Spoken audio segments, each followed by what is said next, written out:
नमस्कार, मैं हूं श्वेता मिश्रा अवस्थी और आप देख रहे हैं बिग फाइट लाइव। अगर किसी योजना या परियोजना से राज्य की लगभग 3.25 करोड़ लोगों को पीने और सिंचाई के लिए पानी मिल रहा हो, किसी योजना या परियोजना से राज्य का करीब 25% क्षेत्र कवर हो रहा हो, तो क्यों उसका काम अटका हुआ है? क्यों एक दूसरे पर जिम्मेदारी डालकर समय निकाला जा रहा है? क्यों राज्य और केंद्र सरकार मिल बैठकर इसका हल नहीं निकाल रही है? जी हाँ, हम बात कर रहे हैं ईआरसीपी यानी ईस्टर्न राजस्थान कैनाल प्रोजेक्ट की, जिसको लेकर राज्य सरकार मांग कर रही है कि इसे राष्ट्रीय परियोजना घोषित किया जाए।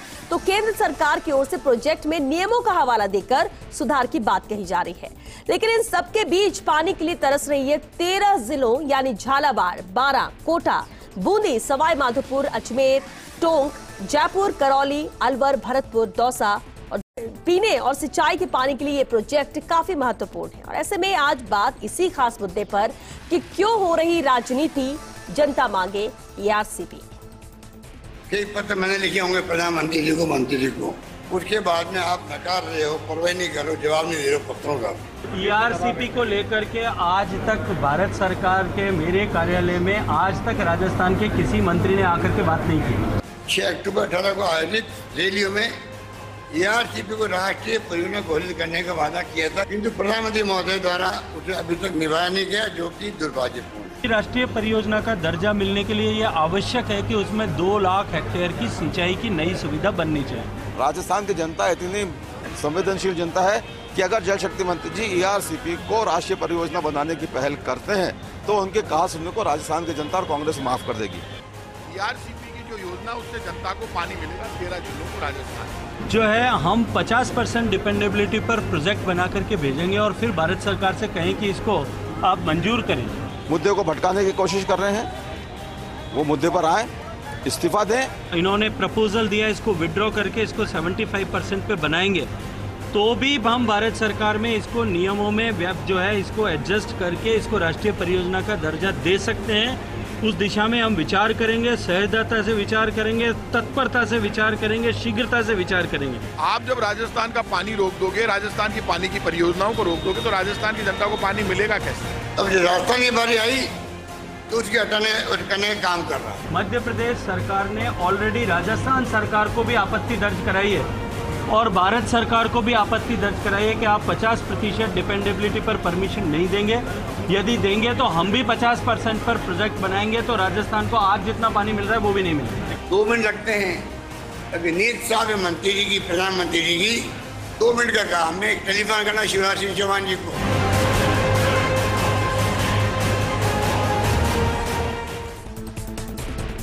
तो जनता मांगे ईआरसीपी, लेकिन अभी और कितना लंबा इंतजार होगा, ये जरूर प्रदेश की जनता कर रही है। चलिए, इस खास मुद्दे पर चर्चा के लिए खास मेहमान हमारे साथ जुड़ चुके हैं। मुख्यमंत्री सलाहकार रामकेश मीणा जी हैं, पंकज मीणा जी भी चर्चा में शामिल हुए, बीजेपी नेता हैं, और साथ ही वही संवाददाता नरेश शर्मा भी मौजूद हैं। बहुत स्वागत है आप सभी का बिग फाइट लाइव में। रामकेश मीणा जी, आपसे शुरुआत करते हैं। देखिए, बयान तो बहुत हो रहे हैं, कोशिशों की बात हर कोई कर रहा है, लेकिन आखिर क्या वजह है जो इसे पूरा नहीं किया जा सकता? क्या ईआरसीपी के मुद्दे पर राजनीति को साइड में रखकर कोशिश दोनों तरफ से नहीं की जा सकती?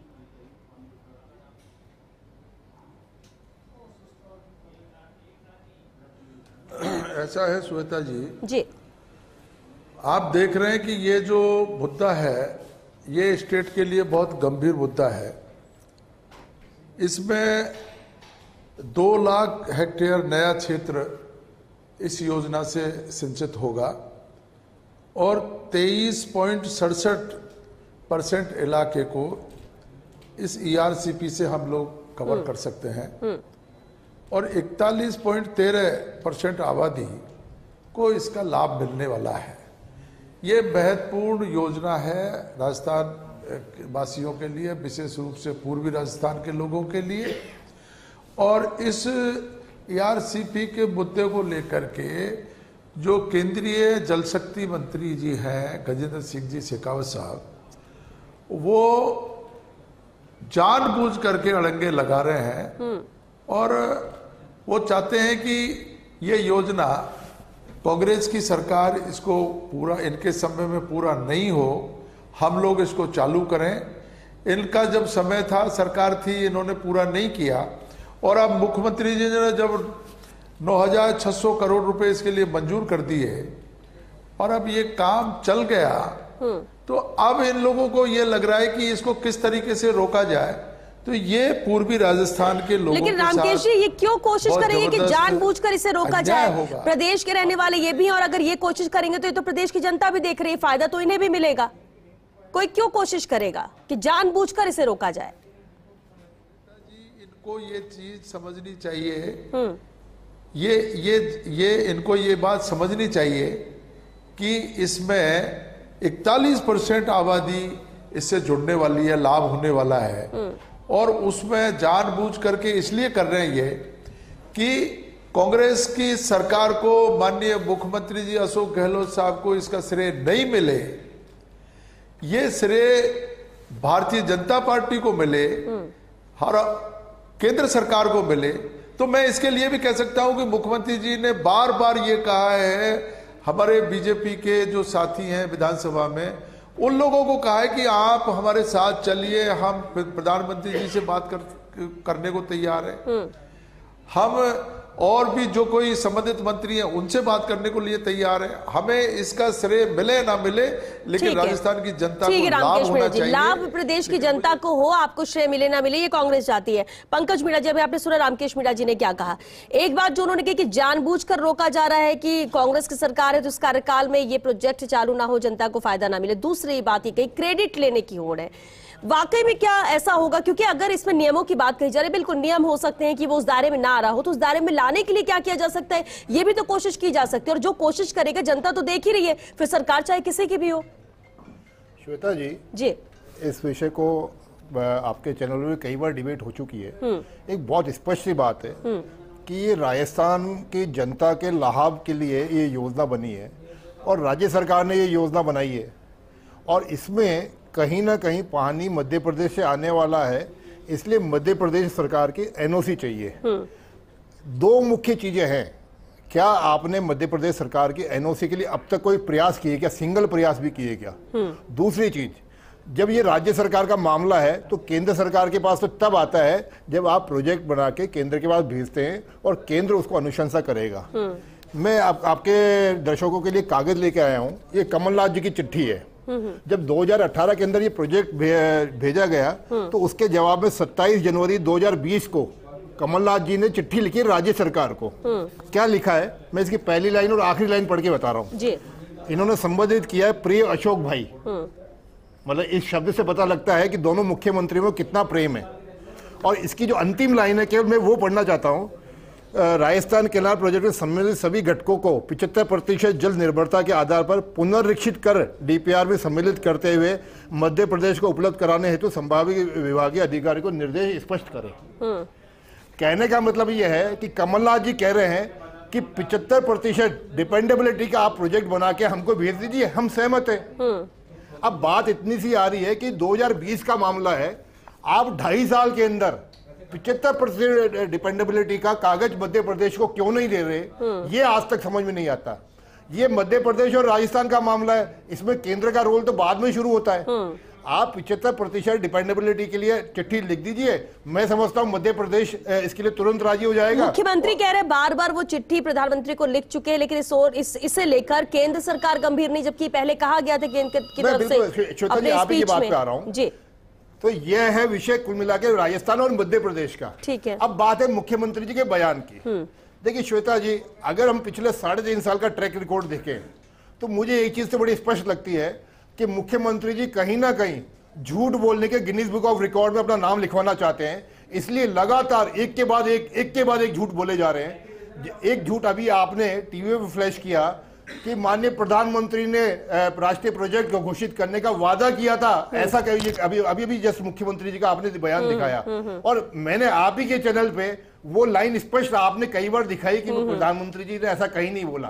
आपने प्रधानमंत्री जी का जयपुर और अजमेर के दोनों भाषणों की क्लिप इसी चैनल पे दिखाई थी, मैं डिबेट में था, जिसमें प्रधानमंत्री जी ने कभी ऐसा नहीं बोला। बहुत स्पष्ट बात है कि माननीय मुख्यमंत्री जी झूठ बोल रहे हैं, और झूठ क्यों बोल रहे हैं इसका भी बड़ा स्पष्ट कारण है। चूंकि उनको राजस्थान के विकास के लिए कोई काम करना नहीं है, राजस्थान की जनता का लाभ उनके लिए कोई बड़ा विषय नहीं है, उनके लिए तो केवल अपने बेटे का लाभ बड़ा विषय है। लेकिन क्यों नहीं विषय होगा? लाभ नहीं पहुंचा पाए, इसलिए वो बहुत ज्यादा फ्रस्ट्रेशन में है और फ्रस्ट्रेशन में ऐसे एक के बाद एक झूठ बोले जा रहे हैं। ठीक है पंकज जी, आपने सवाल सीएम पर उठा दिया, लेकिन नरेश जी भी हमारे साथ हैं। नरेश जी देखिए, बेहद अहम परियोजना है ये।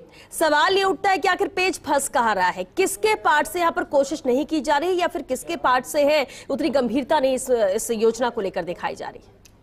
श्वेता, सबसे पहले तो ये एक चीज़ स्पष्ट करना चाहेंगे कि हर कोई ये भी जानना चाहता है कि इसको राष्ट्रीय प्रोजेक्ट क्यों घोषित किया जाए। परियोजना तो कई चलती है, लेकिन इसको राष्ट्रीय प्रोजेक्ट क्यों बनाया जाए, क्यों इसकी मांग हो रही है, क्यों ऐसा हुआ? तो इसका 2 लाइन में सीधा सा जवाब है कि ये जो प्रोजेक्ट है ये 40,000 करोड़ का है, और अगर राष्ट्रीय प्रोजेक्ट बनता है तो केंद्र 90% पैसे देगा और स्टेट है वो 10% पैसा देगा, और करीब 10 साल में योजना पूरी हो जाएगी। और अगर ऐसा नहीं है, राष्ट्रीय प्रोजेक्ट नहीं बनता है, तो राज्य पे भार पड़ता है, सारा पैसा उनको लगाना पड़ता है, समय बढ़ेगा। अब रही बात ये कि अटक क्यों रहा है, आप देख सकते हैं कि जो बयान दोनों पक्ष की तरफ से आ रहे हैं, पिछले दिनों जयपुर में एक मीटिंग हुई थी पानी को लेकर, जिसमें महेश जोशी और गजेंद्र सिंह जो शेखावत है उनमें बयान चले थे। मुख्यमंत्री अशोक गहलोत भी लगातार बयान इस बारे में दे रहे हैं, पलटवार गजेंद्र सिंह कह रहे हैं। तो आप ये मान के चलिए कि अब ये मुद्दा सिर्फ पानी का मुद्दा नहीं है, ये राजनीतिक रंग ले चुका है, ये राजनीतिक मुद्दा है। क्योंकि अब आप इसको इस तरह भी समझिए कि एक तरफ कांग्रेस ने अब 6 तारीख को जयपुर में एक मीटिंग बुलाई है, तो भारतीय जनता पार्टी ने एक मीटिंग बीजेपी के ऑफिस में कर चुके हैं, और 10 जुलाई को फिर से जो पूरे राजस्थान की एक जगह है वहाँ पे मीटिंग बुलाई है। यानी प्रेशर दोनों पे है, प्रेशर कांग्रेस पे भी है, प्रेशर बीजेपी पे। मुद्दा लोगों का है, मुद्दा 13 जिलों का है, मुद्दा 13 जिलों के विधानसभा क्षेत्र के वोट का है। कुछ तो कहना चाह रहे हैं पंकज जी इसी पर? नरेश जी बात, हाँ। आप बात पूरी कीजिए, आप क्या इसमें कमेंट कर रहे थे, बाकी नरेश जी की बात पूरी करेंगे। मुख्यमंत्री अशोक गहलोत जी एक बड़ा झूठ क्या बोल रहे हैं कि हमने बजट में 9,800 करोड़ रुपया ईआरसीपी के लिए स्वीकृत किया।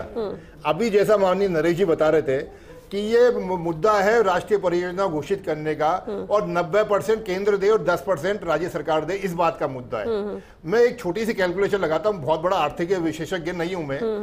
40,000 करोड़ का प्रोजेक्ट है, उसमें राज्य का हिस्सा अगर 10% हो तो केवल 4,000 करोड़ बनते हैं, और राज्य सरकार कह रही है कि हम 10,000 करोड़ 9,800 करोड़ लगभग 10,000 करोड़ रुपए हम दे चुके इसी बजट के अंदर। अब बताइए कितनी कॉन्ट्राडिक्टरी बात है। आप एक तरफ तो कहते हैं हम कि इसी फाइनेंशियल ईयर के बजट के अंदर हम 9,800 करोड़ रुपए दे चुके हैं, और दूसरी तरफ लड़ाई लड़ रहे हैं केवल 4,000 करोड़ मांगने की। इस मुद्दे को लेकर बयानबाजी का दौर ज्यादा चल रहा है, लेकिन नरेश जी सवाल ये भी उठता है कि आखिर नहीं जो बातें कही जा रही है अपनी तरफ से बात रखी जा रही है, फिर वो चाहे बीजेपी हो कांग्रेस हो। लेकिन नरेश जी एक बात ये भी कही जा रही है, जैसे अभी रामकेश मीणा जी ने कहा कि श्रेय लेने का, क्रेडिट लेने की बात है, अगर क्रेडिट लेना चाहे तो वो ले ले, हमें क्रेडिट नहीं चाहिए, हमें जनता के लिए पानी चाहिए। अब ये वाकई में क्या क्रेडिट लेने के लिए, क्योंकि काम जो भी करेगी जनता तो देख रही है, भले वो अभी आप सत्ता में हो या विपक्ष में हो, या केंद्र सरकार कर रही है, राज्य सरकार कोशिश कर रही है। देखिए, अगर राजनीतिक पक्ष देखे श्वेता इसका, तो ये सही है कि जब इतना बड़ा प्रोजेक्ट होता है तो क्रेडिट हर कोई लेना चाहता है। लेकिन रामकेश मीणा ने जो बात कही वो बात भी सही है। मैं खुद उस समय विधानसभा में मौजूद था और मुख्यमंत्री ने विपक्ष के नेताओं से अपील की थी, कहा था कि लीडर आप बनिए, आप आगे चलिए, हम आपके साथ चलने को तैयार है, लेकिन इस प्रोजेक्ट को सैंक्शन करवाइए। अब देखिए, बड़ी चीज ये है कि राजस्थान के लिए प्रोजेक्ट सैंक्शन कैसे हो, और जो आपने भी यही कहा कि ये तमाम चीजें अपनी जगह है, तकनीकी बात अपनी जगह है, क्या कमी है क्या खामी है। और जैसे रही मध्य प्रदेश की बात, तो मुख्यमंत्री ने अभी जो अपने आवास पे जो मीटिंग बुलाई थी उसमें भी कहा था कि 2005 की जो मीटिंग थी उसके आधार पे मध्य प्रदेश ने तो अपना काम कर लिया, लेकिन जब राजस्थान की बारी आई तो उस पर अड़ंगा लगाया जा रहा है। तो ये तमाम चीज़ें हैं। देखिए, जब तक चूँकि केंद्र जो है वहाँ अलग पार्टी का शासन है, राजस्थान में अलग पार्टी का शासन है, अगर इस प्रोजेक्ट को वास्तव में बनाना है तो दोनों पक्षों को इन तमाम चीज़ों को देखो श्वेता छोड़ना होगा, चाहे वो श्रेय लेने की होड़ हो, बयानबाजी की हो, एक दूसरे को नीचा दिखाने की हो। क्योंकि देखिए, अगर ये चलता रहेगा तो ये मामला, ये मान के चलिए, जो विधानसभा का जो चुनाव आने वाला अगले साल, मैंने पहले भी कहा था, यही एक चुनावी मुद्दा बनेगा 13 जिलों में, जो पूर्वी राजस्थान के 13 जिले हैं, जो जिले इस प्रोजेक्ट में शामिल है, और ये बड़ा मुद्दा बनेगा। इसी कारण से भारतीय जनता पार्टी भी जो बैठक कर रही है, अभी बैठक हुई थी, जवाब उसमें दिए गए थे, जो सांसदों के जो कुछ क्वेश्चन थे उसके जवाब थे, केंद्र की तरफ से जो भी केंद्र का जो विभाग है उसकी तरफ से क्या किया जा सकता है ये दिया गया। तो दूसरे कांग्रेस अपनी तैयारी करे, तो मान के चलिए दोनों ही दल इस मुद्दे पर अब आमने सामने आ रहे हैं। बिल्कुल नेचर ये भी तय है कि जनता के हित का ये मुद्दा है, लेकिन इस मुद्दे पे से बात करने से कुछ नहीं होगा, इस पे काम करना होगा, और जो काम करेगा जनता भी उसे देख रही है, और हो सकता है कि अगले साल जब विधानसभा चुनाव तो उसमें फायदा भी उसे मिले जो इसे लेकर गंभीर होगा और इसे लेकर कोई स्टेप उठाए जाएंगे। रामकेश मीणा जी, अभी आपने ठीक है केंद्र सरकार पर सवाल उठाया, आपने कहा कि मुख्यमंत्री ने कहा सभी अपील कर रहे हैं लेकिन इसके बावजूद नहीं आ रहे बीजेपी साथ में, लेकिन अभी जो पंकज मीणा जी कह रहे हैं कि मामला राजस्थान और मध्य प्रदेश के बीच का है, पहले इसे सॉर्ट आउट करना चाहिए, केंद्र तो बाद में आता है, लेकिन उस कड़ी में क्या कोशिश की गई है दोबारा 2020 के बाद, जनवरी 2020 का जो लेटर है अभी दिखाया इन्होंने?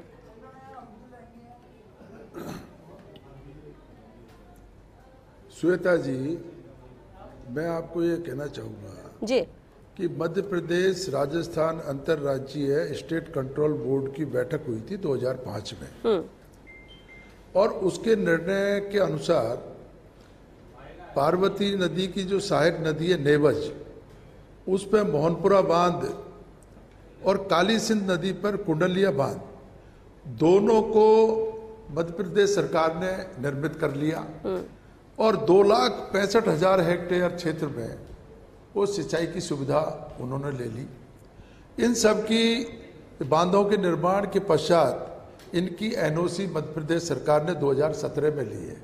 तो जहां तक मध्य प्रदेश सरकार की एनओसी का सवाल है जी, तो मध्य प्रदेश सरकार तो कोई इस मुद्दे पर बोलने का हक रखती नहीं है, क्योंकि उसने जो उसको लाभ लेना था वो ले लिया और उसने 2005 में ही एनओसी दे दी। तो मध्य प्रदेश सरकार की एनओसी का बहाना ये चलने वाला है नहीं। मध्य प्रदेश सरकार की एनओसी की बार बार बात करके केंद्र इस मामले को उलझाना चाहता है। एक मुद्दा तो बात ये हुआ, दूसरा ये है कि वो राष्ट्रीय परियोजना घोषित करे। तो राष्ट्रीय परियोजना घोषित करने के लिए केंद्रीय जल शक्ति मंत्री जो गजेंद्र सिंह जी इसी स्टेट से आते हैं, यहीं से वो उनको मौका मिला है केंद्र में मंत्री बनने का। तो क्या 13 जिलों में 13 जिलों में जो भी सांसद हैं वो सारे के सारे बीजेपी के सांसद हैं, बीजेपी को जिता करके पूर्वी राजस्थान के लोगों ने भेजा है। क्या उन लोगों की ये नैतिक जिम्मेदारी नहीं है कि वो इस परियोजना को राष्ट्रीय परियोजना घोषित कराएं? प्रधानमंत्री जी ने आश्वासन दिया, 7 जुलाई 2018 को दिया, 6 अक्टूबर 2018 को अजमेर में और जयपुर में। बार बार इस बात को हम लेकिन गजेंद्र सिंह शेखावत कहते हैं कि जो प्रावधान है, प्रावधान के तहत गंभीरता से राज्य सरकार इसे लेकर काम करे। तो क्या राज्य सरकार की तरफ से कोई कमी है नियमों की जब बात की जाती है तो? रामकेश जी, नहीं, राज्य सरकार की तरफ से कोई कमी नहीं है। राज्य सरकार ने पूरा प्रयास करके सारी कागजी कार्रवाई पूरी करके और केंद्र सरकार को लिखा हुआ है, केंद्र सरकार से बार बार अनुरोध कर रहे हैं। और इसमें राज्य सरकार का कोई ईगो नहीं है, मुख्यमंत्री जी का कोई ईगो नहीं है। मुख्यमंत्री जी तो इतनी बार विधानसभा में कह चुके कि भाई इसका श्रेय भारतीय जनता पार्टी ले, केंद्र की सरकार ले।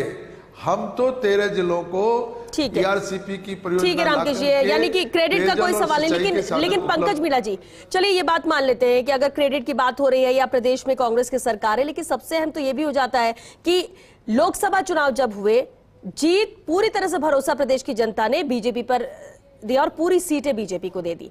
अब क्या उन सांसदों की जिम्मेदारी नहीं बनती है? क्या उस लिहाज से अगर देखा जाए तो केंद्र सरकार की तरफ से कोशिश नहीं होनी चाहिए? अगर राज्य सरकार की कमी है, चलिए अगर आप लोग बोल भी रहे कमी है, कोशिश नहीं की गई, तो आप लोग आ जाइए आगे, कमियां बता दीजिए, चीजें कैसे ठीक होंगी, दुरुस्त होंगी, वैसे करके और इस योजना को सामने लाया जाए, जनता की मदद हो सकेगी जो इंतजार कर रही है। 13 जिले हैं, 1-2 नहीं।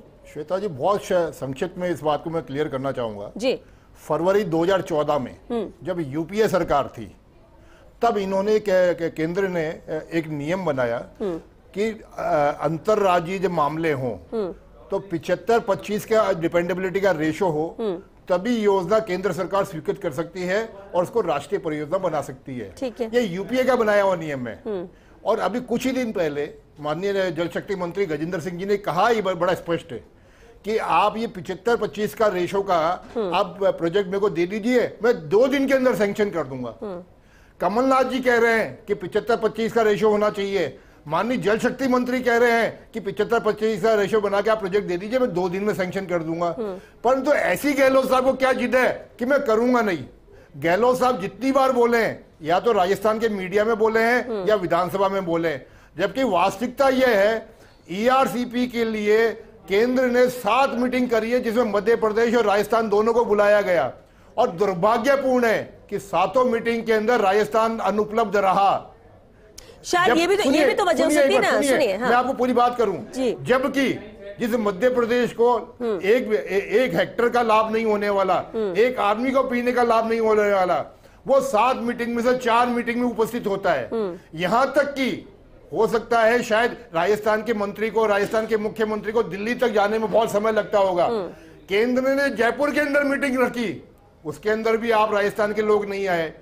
आप अगर प्रोजेक्ट को सैंक्शन कराना चाहते हैं तो विधानसभा में प्रस्ताव पारित करना, मीडिया में झूठे बयान देना, ऐसे ढकोसले करने की जगह 75-25 का रेशो का एक लेटर दे दीजिए, 2 महीने के अंदर ठीक है। हम बात आप कह रहे हैं कि 75-25 की बात हो रही है, लेकिन उम्मीद 90-10 की है। शायद इसी वजह से इसमें काम नहीं हो रहा है। जो राष्ट्रीय परियोजना की बात की जा रही है, राज्य की तरफ से जो कहा जा रहा है कि राष्ट्रीय परियोजना घोषित, तो उसका तो एम यही है ना। देखिए, 2 अलग-अलग बातें हैं श्वेता जी। केंद्र सरकार 90-10 में करने को तैयार है, ये अभी 1 महीना पहले गजेंद्र सिंह जी ने बोला है। फिर परंतु 75% का जो डिपेंडेबिलिटी का रेशो है, उसका प्रोजेक्ट बनाना पड़ेगा, और इसलिए वो राज्यों की बात की जा रही है। 90% पैसा केंद्र सरकार ठीक है, क्योंकि वक्त खत्म हो रहा है। नरेश जी, लास्ट कमेंट और फाइनल कमेंट चाहेंगे आपसे। नरेश जी, देखिए श्वेता, जैसे मैंने कहा कि ये जरूरी है, राजस्थान की जो प्रतिकूल परिस्थितियां हैं और उसी प्रतिकूल परिस्थितियों को देखते हुए प्रोजेक्ट बनाया गया था। जो भारतीय जनता पार्टी की जो पहले सरकार थी राजस्थान में, उन्होंने प्रोजेक्ट बनाया था, भेजा था, लेकिन अब इंतजार कर रहा है इसको सैंक्शन होने का। देखिए, कमी खामी हो सकता है, दोनों तरफ हो, लेकिन बड़ी चीज़ ये है कि इसको दुरुस्त करने की ज़रूरत है। अगर राजनीति के मैदान पे ही बयानबाजी करनी है तो वो अलग बात है, तो उससे 13 जिलों की जो जनता है उनको कोई फ़ायदा नहीं मिलने वाला, उनसे नुकसान पार्टियों को होने वाला है। क्योंकि अगर जिस तरह से लगातार उन 13 जिलों में अंदर खाने इस प्रोजेक्ट को लेके बातें चल रही है, चाहे कांग्रेस के कार्यकर्ता हो, चाहे भारतीय जनता पार्टी कार्यकर्ता हो, लेकिन चर्चा जरूर है, और कुछ जगह तो वहाँ पे संघर्ष समितियाँ भी बनने लगी है। तो मान के चलिए कि समय रहते इस प्रोजेक्ट को लेके कोई फैसला नहीं होता है, दोनों पक्ष एक टेबल पे बैठ के फैसला नहीं करते हैं। क्योंकि अभी जो बयान चल रहे हैं ना श्वेता, वो एक अपने जगह से दे रहा है, दूसरे अपने जगह से दे रहा है। आमने सामने टेबल पे बैठते हैं तब तो सिर्फ राजनीति की बातें होती है, संन्यास लेने दिलाने की बातें होती है। तो ये तभी संभव हो पाएगा जब टेबल पे बैठे, जो कमी खामी है तुरंत दूर करें, और तभी। लेकिन बात ये है कि कोई आना नहीं चाहता है। अहम बात आपने की, क्योंकि वक्त खत्म हो चुका है। बहुत शुक्रिया आप सभी का इस चर्चा में शामिल होने के लिए। देखिए, नियम कायदों की बात की जा रही है, तो कहाँ कमी है उसे बात कर लिया जाए, आमने सामने बैठकर बात कर लिया जाए, मिलकर बात कर लिया जाए। कोशिश दोनों तरफ से होनी चाहिए। सिर्फ बयानों से कुछ नहीं होगा कि आप एक पर सवाल उठाते हो, दूसरा दूसरे पर सवाल उठाता है, और सिर्फ सवाल जवाब में ही, बयानबाजी में ही इतना वक्त बीत गया है। 1 साल बाद चुनाव होने, लेकिन इससे पहले जब ये परियोजना आई और लेकर आया गया, लेकिन इसे इंप्लीमेंट करने के लिए कमियों की बात की जा रही है, तो आखिर कोशिश यहाँ पर क्यों नहीं की जा रही है? जिम्मेदारी दोनों तरफ से बनती है, क्योंकि प्रदेश की जनता ये सब देख रही है। आप बाद में बहाने नहीं बना पाएंगे, वक्त रहते जरूरत पूरी हो तब तो उसकी वैल्यू होती है, वरना इसके बाद, क्योंकि कुछ सालों बाद तो दिक्कतें और पानी को लेकर बढ़ जाएगी, और उस वक्त क्या किया जाएगा, तो कोसने के अलावा कोई चारा नहीं रहेगा, कोई रास्ता नहीं रहेगा। तो इससे बेहतर है वक्त रहते साथ मिलकर इस परियोजना को लेकर काम किया जाए और प्रदेश की जनता को राहत दी जाए, खासतौर से 13 जिलों की जनता को। चलिए, इसी के साथ हमें दीजिए इजाजत। नमस्कार।